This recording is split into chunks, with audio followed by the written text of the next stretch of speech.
நாக தோஷம் நீங்க இங்குள்ள ராகுபகவானை வழிபட்டால் தோஷம் நீங்கும். சேக்கிழார் சில காலம் வணங்கிய சிவலிங்கம் சேதமடைந்தது. இக்கோவில் சென்னையில் உள்ள நவகிரக கோவில்களில் ஒன்றாகவும் மற்றும் வடநாகேஸ்வரர் என்றும் அழைக்கப்படுகின்றனர். சித்ரா பௌர்ணமி நாட்களில் மிகவும் விசேஷமாக பூஜைகள் நடைபெறும்.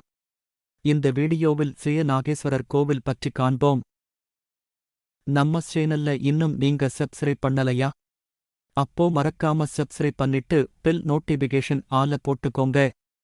அப்போதான் நம்ம சேனல்ல வர அடுத்த வீடியோஸ் உங்களுக்கு வரும். வாங்க வீடியோக்குள்ள போலாம்.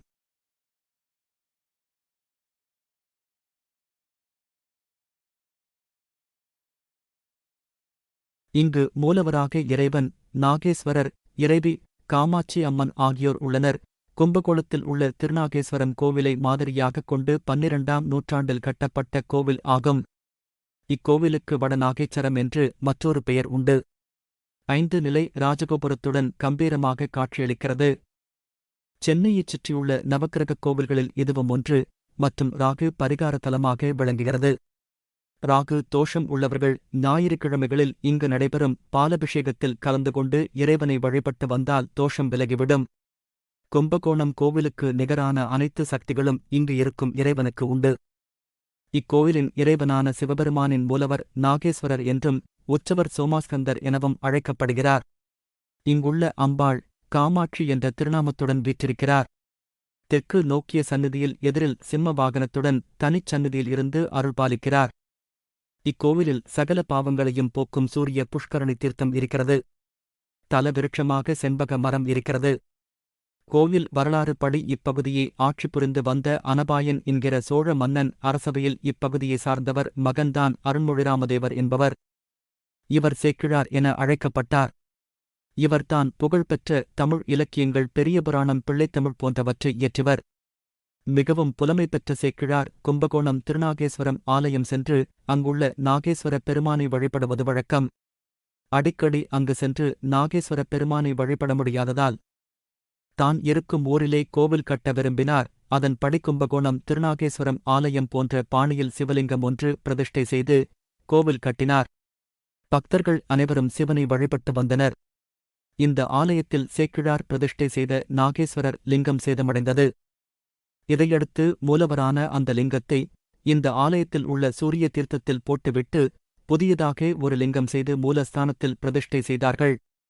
கோபமடைந்த சிவபெருமான் அன்றைய தினம் இரவு கோவில் அர்ச்சகரின் கனவில் தோன்றி மீண்டும் சேதமடைந்த பழைய லிங்கத்தையே கருவறையில் பிரதிஷ்டை செய்யும்படி கூறினார்.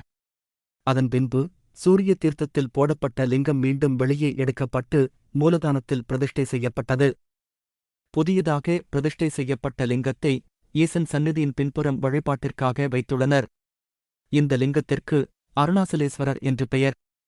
பக்தர்கள் அனைவரும் இந்த லிங்கத்தையும் மூலவராக பாவித்தே வழிபட்டு வருகின்றனர்.